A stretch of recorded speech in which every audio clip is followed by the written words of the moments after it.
Today on Trying Not to Sink, we are going to answer one of the most popular questions that we get on our YouTube channel, and that is, what do we use for electronics? So come on up on the flybridge and I'll show you. My name is Ed. I'm an ex-musician, turned politician, turned accountant, who now imagines himself a sea captain. This is Lynn. She's an ex-model, retired photographer, and the love of my life. 3 years ago we bought a boat. No experience and completely clueless. Since then, we have traveled over 10,000 miles along the Atlantic coast and the Bahamas. Join us as we continue the adventure, exploring exciting places, meeting new people, and having the time of our lives while trying not to sink. So when we first bought the boat, it came with old electronics. It came with the Furuno, which we have right here. In fact, I think I will turn this thing on. And a bunch of really old things that didn't work. So we decided to update, and we've done this over a couple of years, and I'll show you what we're currently going with, and I'm very pleased with it. So when we purchased the boat, it came with these Furunos, nav nets. There's one on the lower bridge, there's one on the fly bridge here, and they were excellent units in their time. 2002, 2003, when this was installed, it was state of the art. And it works perfectly fine. And in fact, the very first year we used the boat, this was our predominant source of navigation. Right now, we use it mostly for radar. If it's foggy or if we're traveling at night, this is perfect. I have it running on radar right now. If it was a nice, bright, sunny day like this, we would switch it over to the big view. If we're gonna do like a full day trip, a 75-mile run or something, I'd put the whole picture of where we're going in here, and I can kind of see where I am. So we do love this, but it's old technology. Now what we use for navigation right now is I picked up these two tablets, Best Buy, 200 bucks each. I run Navionics on it, and the great thing about Navionics, and I'm not going to get into the details of how to use this program, but check it out, it's good. It's 50 bucks a year, it works perfectly, does everything my Furuno does and more. Well, I'll qualify that later. But what's nice about it, it's touch. It's you know, you can use your fingers to move the screen. It's quick. The charts are up to date. The Furuno, I have to purchase charts for it all the time or every year. I don't, because I really don't rely on it for anything but the big picture. The other nice thing is here, when I'm underway, I will set a close-up view on one and a medium view on another. Right now, I have it set up though for picking up windy, which is also the nice thing about using tablets. I have access to the internet. If I have access to the internet, I have access to all the apps that I like to use. Windy's one of my favorites. We use it for picking up the weather. You can see right now I think I have it set to wind. We can pick up wind, waves. You can set the time that you want to look, so this is very handy. I do that maybe in the beginning of the day or halfway through, but I'll use it mostly for a close-up and then a medium view and then the big picture view.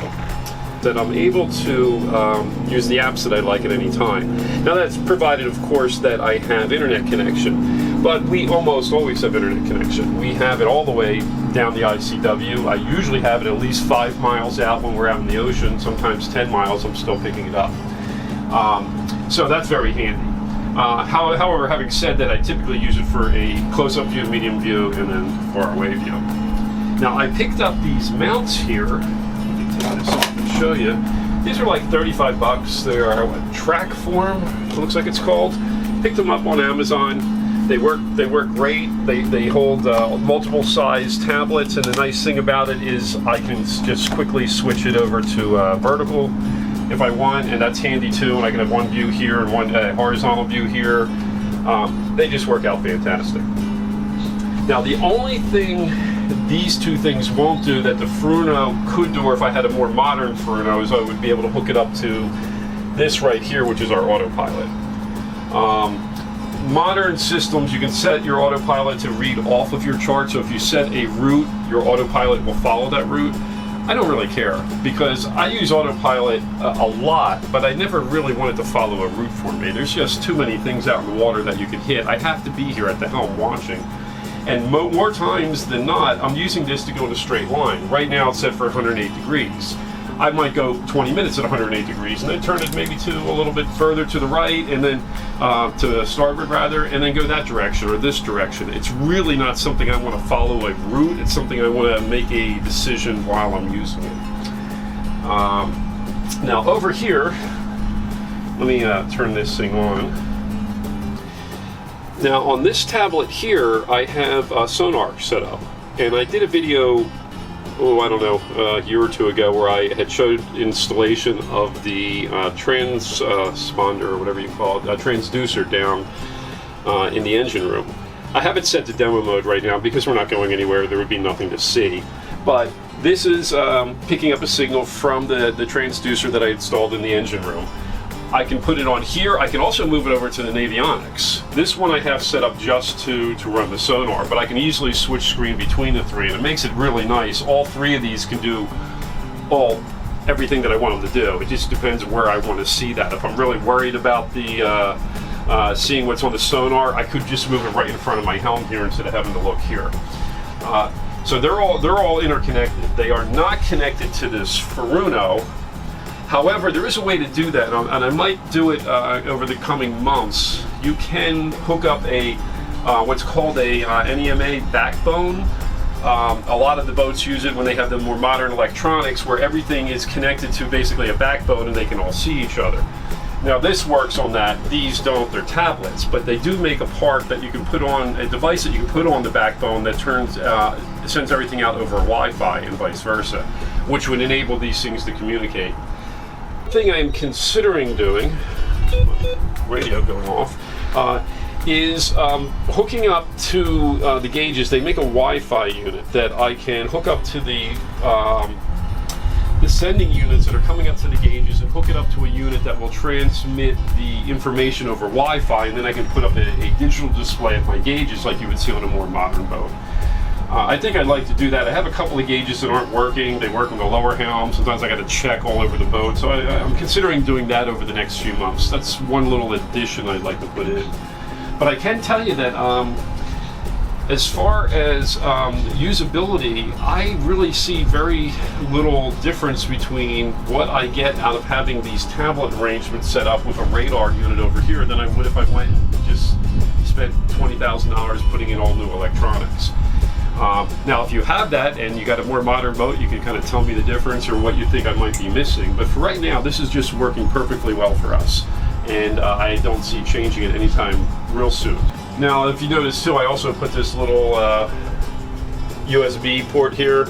This is tapped into an inverter underneath the helm here, which turns our 32 volt system into a 12 volt system, and I can plug in any of these units if they're getting low on battery power, so I'm never going to run out of power on them either. The last thing I guess I can talk about on electronics, and I know a lot of all the modern boats have this, but on a boat of this vintage it didn't come with it, is we do have the electronic throttle controls. This boat originally would have had another panel over here. You would have had your transmission, and you would have had your throttle over here.